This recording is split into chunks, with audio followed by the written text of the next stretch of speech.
New traffic cameras that monitor license plates can be found at intersections throughout the Las Vegas Valley, and we've learned that the cameras monitor license plates that pass through intersections and alerted police to more than 1,000 stolen vehicles in 2024, resulting in arrests in some cases. Meanwhile, Nevada State Police also use the new thermal imaging technology to record license plates and flag commercial vehicles for possible mechanical issues and evidence of human trafficking. So, what are the laws in Nevada when it comes to the use of electronic monitoring of vehicles, and what changes should Nevadans expect from the technology moving forward? Well, for all of that, we have Matthew Hoffmann with Battle-Born Injury Lawyers in studio to break down the law.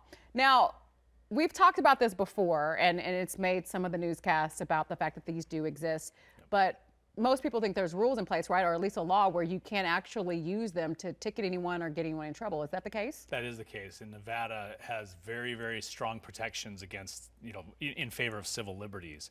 In Arizona, California, if you've ever been unfortunate enough to run a red light, all of a sudden you get a ticket in the mail, and it's got your picture and all those things. In Nevada, that cannot happen.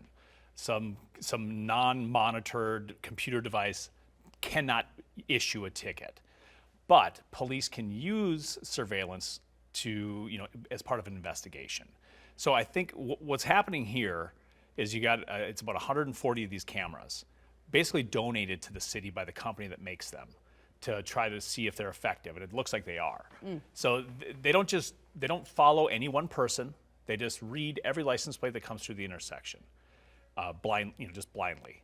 They're constantly reading it. Well, now think about it. We've talked about the struggles with stolen vehicles because of the lack of communication and coordination between law enforcement and body shops and things like that, or hit and run vehicles.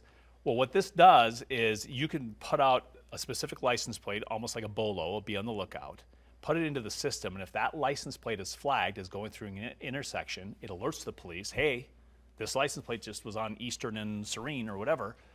And then it's helped them track these things down. So I don't think it's a problem. I don't think it violates Nevada law just because of the fact that it's not specific, it's not issuing a ticket, it's just being used like a Ring doorbell camera. Okay. Right, it's just a piece of the investigation, and that's perfectly legal. All right, let's switch over to Nevada State Police and how they're using it. Yeah, the NHP thing is different. Yeah. So that's, it's kind of like, like a bread van that you see in a FBI movie, right? Yeah.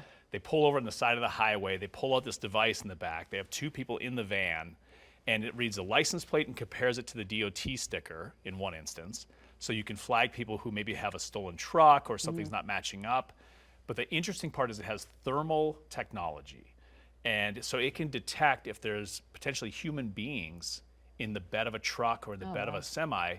A lot of people don't realize Nevada per capita is the worst human trafficking incident state in the country. And California, our neighbor, is the worst by sheer volume of human trafficking. So there's a lot of human trafficking on our highways, and they're touting this as a way to combat that. Why are there a bunch of human beings in the back of a semi, right? Right. Let's pull them over, they call ahead, somebody pulls them over. The problem with this one is there was a mention by NHP that they're gonna use this, that if a license plate or DOT comes up and it's a company with lots of prior violations, maybe they'll be more apt to pull them over. You can't do that. Right. Right? You can't run my plate, see that I have 3 DUIs, and then pull me over for that. Right? I don't have 3 DUIs, by the way. But you can't just pull somebody over because of a history. You have to have individualized, reasonable suspicion or probable cause to pull somebody over. So I hope that was just a misquote by NHP, and they're not going to actually try to do that. But that technology, yes, again, it's blind. It's just comparing DOT numbers.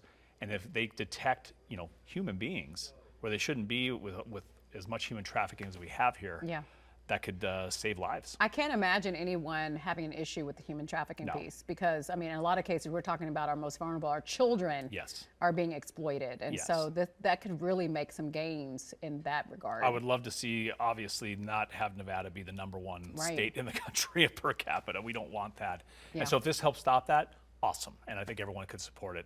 I don't know what it costs. Again, these are pilot programs. Same with the 140 cameras. We have 140, we need 3,000, right, to really make a dent.